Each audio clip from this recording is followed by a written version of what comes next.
మరి గోదావరి జలాలను చంద్రబాబు నాయుడు గారు ఏది చెప్తే దానికి తల ఊపి పచ్చజెండా ఊపి ఇవాళ అన్యాయం చేస్తున్నావు, సమాధానం చెప్పాలని చెప్పి బీఆర్ఎస్ తరఫున మేము ప్రశ్నిస్తా ఉన్నాం. ఇవాళ చంద్రబాబు నాయుడు గారు ఏ మాట మాట్లాడితే ఆ మాట.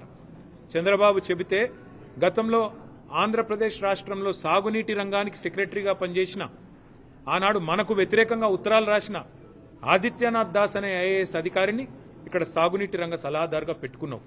ఇలా ఆ ఆదిత్యనాథ్ దాస్ను ఆయన చెప్పు చేతల్లో నడిచే కమిటీ తెలంగాణకు న్యాయం చేయమని రిపోర్ట్ ఇస్తుందా?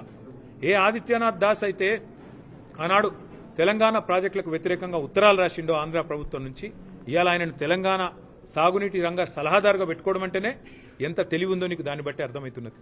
అట్లే ఇలా వాస్తవం ఏంది, గోదావరి నదీ జలాలు ఏవైతే వృధాగా సముద్రంలో పోతున్నాయో వాటిని మాత్రమే వాడుకుంటున్నామని ఏదైతే ఆంధ్రప్రదేశ్ ప్రభుత్వం చెప్తుందో అంతకు మించిన ద్రోహపూరితమైన మాట ఇంకోటి లేనేలేదు.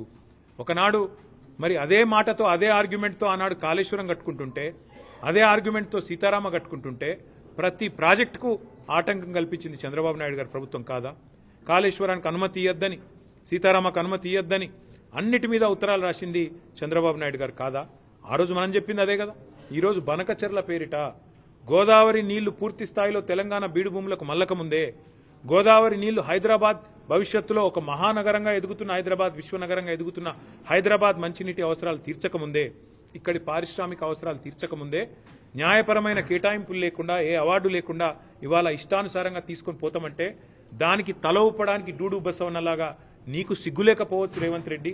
కానీ తెలంగాణలో ఇంకా చైతన్యం ఉంది. తెలంగాణలో హక్కులు కాపాడడానికి కేసీఆర్ ఉన్నాడు, బీఆర్ఎస్ ఉన్నదని మర్చిపోకు.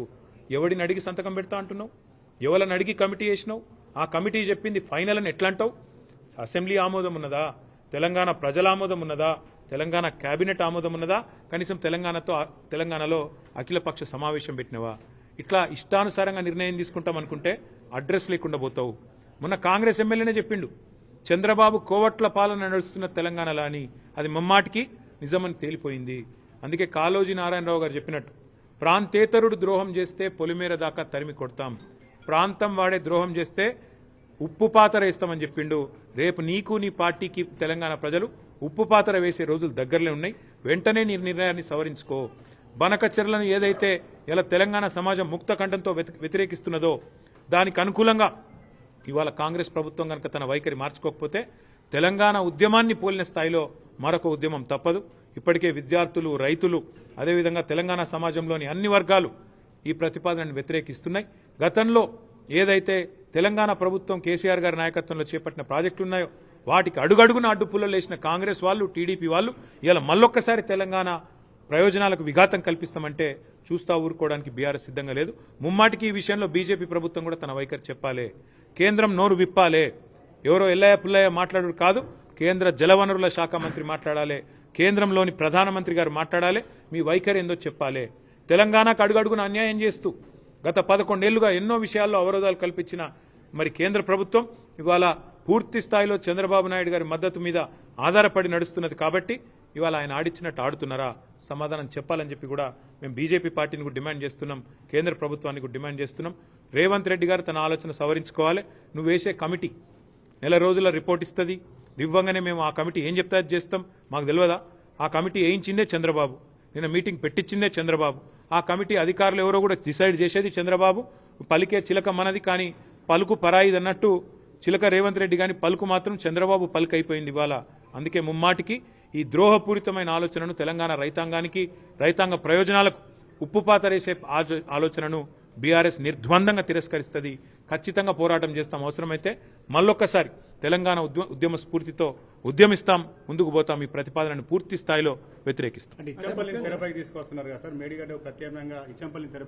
ఇచ్చంపల్లి అనే ప్రాజెక్టు ఎప్పటి నుంచో ఉన్న ప్రతిపాదన, కొత్తదేమీ కాదు.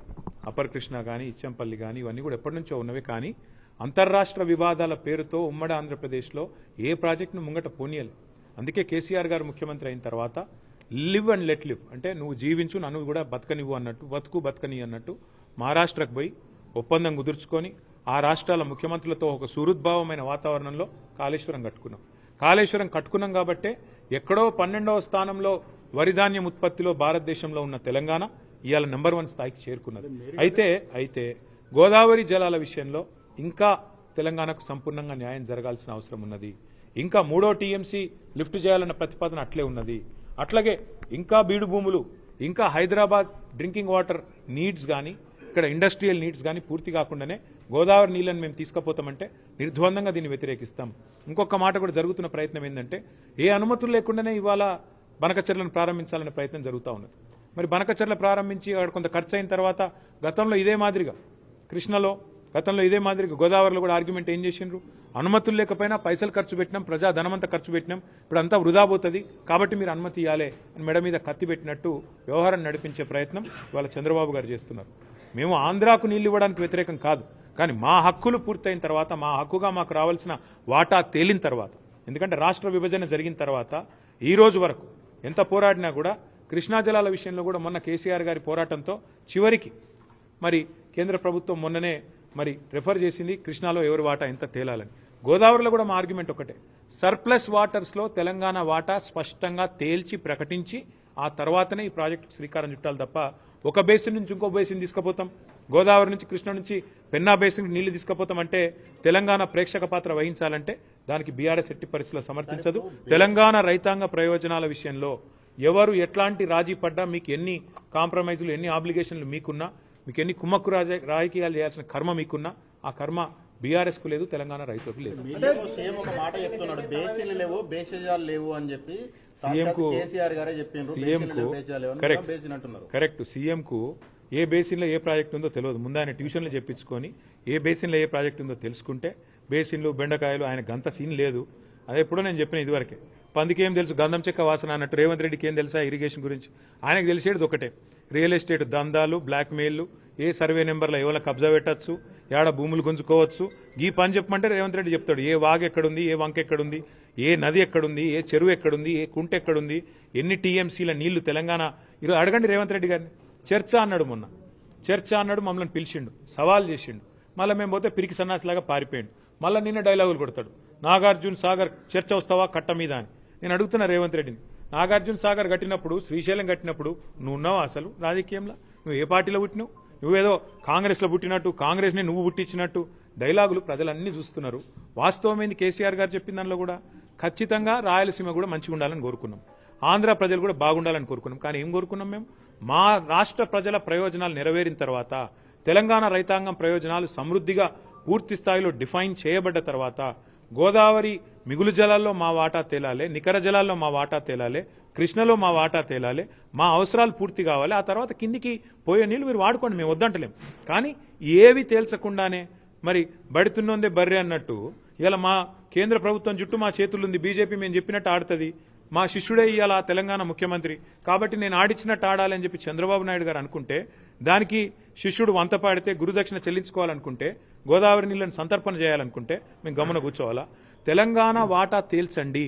కేంద్ర ప్రభుత్వం గోదావరిలో, కృష్ణలో మిగులు జలాల్లో మా వాటా ఎంత, ఏ ప్రాజెక్టు కేటాయింపు ఎంత, ఇవన్నీ కూడా గతంలో ఉండే అవార్డుల ప్రకారం తేల్చిన తర్వాత మీరు ఏం చేసుకున్నా పర్వాలేదు. ఒకటే నదుల అనుసంధానం అనేది ఒక తేనె, దాన్ని మళ్ళొకసారి తెరపైకి తీసుకొచ్చి నదుల అనుసంధానం ఎప్పుడైనా అంతర్జాతీయ సూత్రాలు తీసుకున్నా, జాతీయ స్థాయిలో ఎప్పుడైనా కూడా ఇట్లాంటి వివాదాలు వచ్చినప్పుడు తీసుకున్న పరిష్కారాలు చూసినా, ఎప్పుడైనా ఏ బేసిన్లో అయితే నది ప్రవహిస్తుందో ముందు ఆ బేసిన్ అవసరాలు తీరాలి. తీరినాకనే ఇంకొకడికి తీసుకుపోతే దానికి అర్థం ఉంటుంది. ఇలా గోదావరి బేసిన్లో, కృష్ణలో మరి సింహభాగం మన దగ్గర ప్రవహిస్తుంది తెలంగాణలో. ఇక్కడ అవసరాలు తీరకుండానే ఇక్కడి పారిశ్రామిక అవసరాలు కానీ, ఇక్కడి సాగునీటి అవసరాలు కానీ, తాగునీటి అవసరాలు కానీ, ఇప్పుడు రేపటి రోజున హైదరాబాద్లో కానీ, కరీంనగర్లో కానీ, ఇంకా ఇతర పట్టణాల్లో కానీ 24/7 డ్రింకింగ్ వాటర్ ఇవ్వాలనేది మా కళ. మేము గతంలో కరీంనగర్లో ప్రయోగం చేసినాం కూడా. మరి అట్లాంటి అన్ని ఇంకా తేల్చకుండానే, ఎన్ని నీళ్ళు అవసరమైతే లెక్కలు తీయకుండానే కిందికి నీళ్లు వృధాగా పోతున్నాయి, మేము పట్టుకపోతామంటే ముందు బేసిన్ అవసరాలు తీరనియండి, బేసిన్లో డెఫినేషన్ రానియండి. నికర జలాల్లో మా వాటా ఎంత, మిగులు జలాల్లో మా వాటా ఎంత, ఎవరు తేల్చాలి? ఇది కేంద్ర ప్రభుత్వం తేల్చాలి. కేంద్ర ప్రభుత్వం నియమించే మరి ట్రైబ్యునల్స్ తేల్చాలి.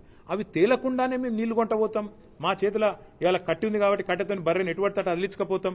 కేంద్ర ప్రభుత్వాన్ని రేవంత్ రెడ్డి జుట్టు మా చేతులు ఉంది కాబట్టి మేము ఆడిచ్చినట్టు ఆడతాం. మా కోవట్టు పరిపాలిస్తున్నాడు తెలంగాణ కాబట్టి ఫుట్బాల్ ఆడతామని చంద్రబాబు అనుకుంటే దాన్ని ఖచ్చితంగా వ్యతిరేకిస్తాం. తప్పేమున్నది దానిలో? మనకచర్ల విషయంలో మీరు కావాలని దుష్ప్రచారం చేస్తున్నారు, అక్కడ ఏమీ లేదు, అనవసరంగా ఇది రెండు రాష్ట్రాల ఏమీ మధ్య లేకపోతే ప్రయత్నం చేస్తున్నారు. మాకు గొడవ ఆంధ్ర ప్రజలతో ఎంత మాత్రం లేదు. ఆంధ్రాలో ఉండేది కూడా రైతులే, ఆంధ్రాలో ఉండేది కూడా ప్రజలే. వాళ్ళ మంచి కోరుకునే వాళ్ళని తప్ప వాళ్ళు చెడు కోరుకోం. కానీ మేమేమంటున్నాం, తెలంగాణలో ప్రవహించే సింహభాగం ప్రవహించే గోదావరిలో కానీ కృష్ణలో కానీ మా హక్కు తేల్చండి అని కేంద్రాన్ని అడుగుతున్నాం. తప్పేముంది?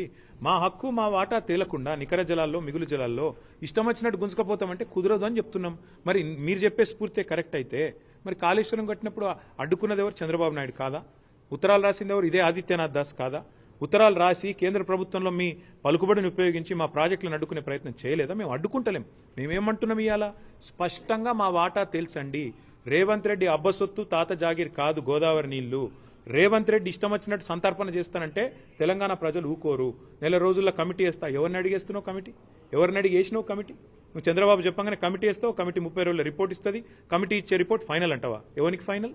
నీకు ఫైనల్ కావచ్చు, తెలంగాణ ప్రజలకు తెలంగాణ రైతులకు ఎట్లా ఫైనల్ అవుతుంది? నీకు అంతగానం ఉంటే నీ ఇంటి నీ ఇల్లు అమ్మి చంద్రబాబుకు విగ్రహం కట్టు, మేము వద్దంటలేం. కానీ నువ్వు చేస్తున్నదేంది?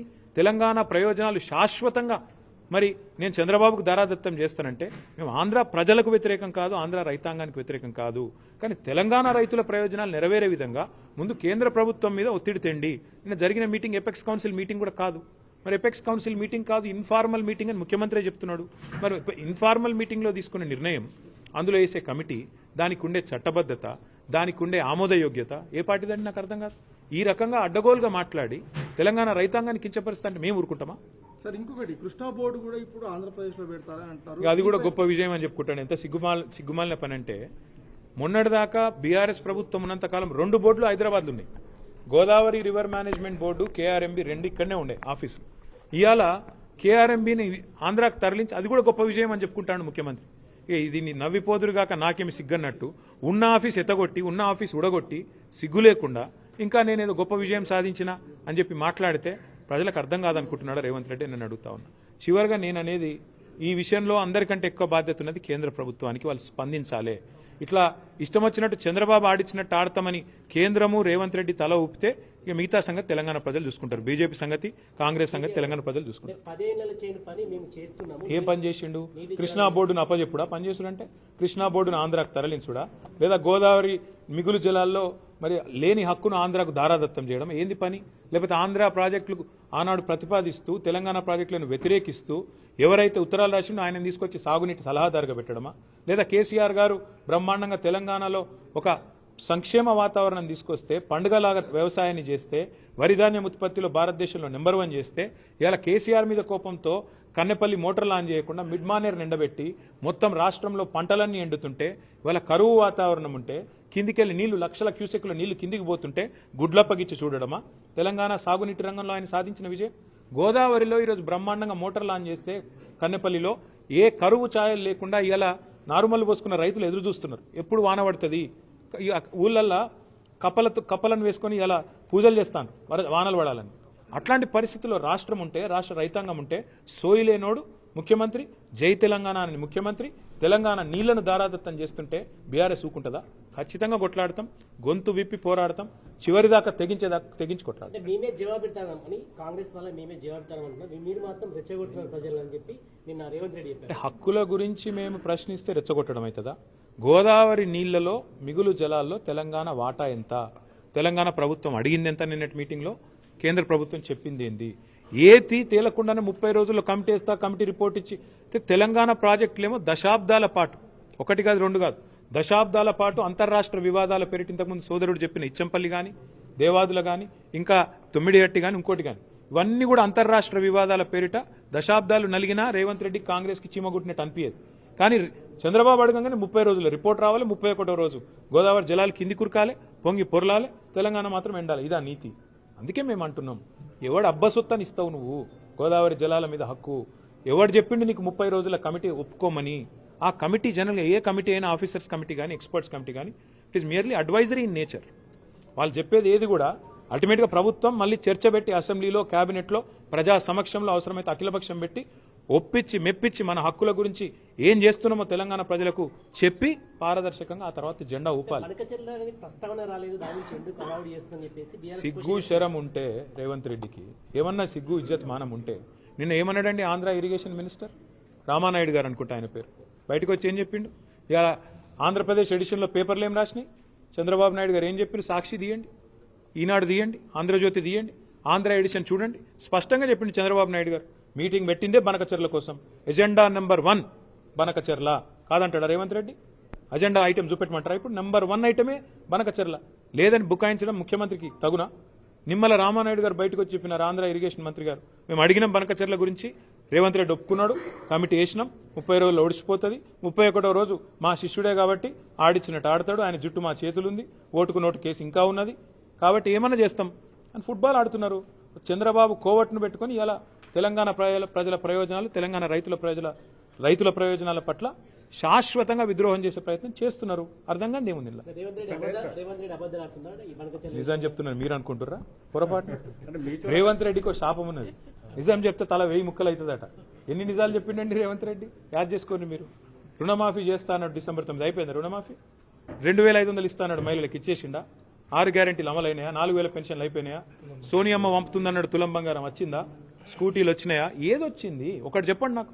రేవంత్ రెడ్డి సాధించిన విజయాలు ఒకటి చెప్పండి. సార్, స్థానిక సంస్థల ఎన్నికలకు సంబంధించి 42% రిజర్వేషన్ ఉంది, అంటే కాంగ్రెస్ పోతుంది ప్రజల్లోకి. సో కాంగ్రెస్ పార్టీ ఏం చెప్పినా, ఎన్ని రకాల విన్యాసాలు చేసినా ఒకటి వాస్తవం, వాళ్ళ చేతుల్లో ఉన్నాయేమో చేయరట. కాంగ్రెస్ ఏం చెప్పింది? బీసీలకు బీసీ డిక్లరేషన్లో సంవత్సరానికి 20,000 కోట్ల బడ్జెట్ పెడతా అన్నాడు. 5 ఏళ్లలో 1,00,000 కోట్ల బడ్జెట్ ఇస్తామన్నారు. బీసీలకు 42% వాటా ప్రభుత్వ కాంట్రాక్టులు ఇస్తామన్నాడు. చేతులునేమో చేయరట. OBC ministry పెడతామన్నారు. బీసీలకు 42% వాటా ఇచ్చిండా? పోనీ మినిస్ట్రీలా, పోనీ ఓబీసీ మినిస్ట్రీ పెట్టిండా? 1,00,000 కోట్ల బడ్జెట్ అన్నాడు, సంవత్సరానికి 20,000 కోట్లు అన్నాడు, పెట్టిండా? బీసీ సబ్ ప్లాన్ అన్నాడు, పెట్టిండా? అవెంత మోసమో ఇదంతే మోసము. నేతి బీరకాయల నెయ్యి ఎంత ఉంటుందో కాంగ్రెస్ పార్టీ బీసీ డిక్లరేషన్లో కూడా బీసీల పట్ల చిత్తశుద్ధి గంతే ఉన్నది. మైసూర్ బజ్జీలో మైసూర్ ఎంత ఉంటుందో గంతే ఉన్నది తప్ప ఇందులో ఏం లేదు. బీసీలను మళ్ళొక్కసారి ఘరానా మోసంతో, ఒక కపట మోసంతో 42% రిజర్వేషన్ల పేరిట అది చెల్లదని తెలిసి ఇలా చిల్లర ప్రయత్నం ఏదైతే రేవంత్ రెడ్డి చేస్తుండో అది ఖచ్చితంగా బీసీ సోదరులే రేపు స్థానిక సంస్థల ఎన్నికల్లో బుద్ధి చెప్తారు. ఎందుకంటున్నా ఈ మాట అంటే, గతంలో ఇదే రేవంత్ రెడ్డి గారు శాసనసభలో ఏం చెప్పిండ్రు?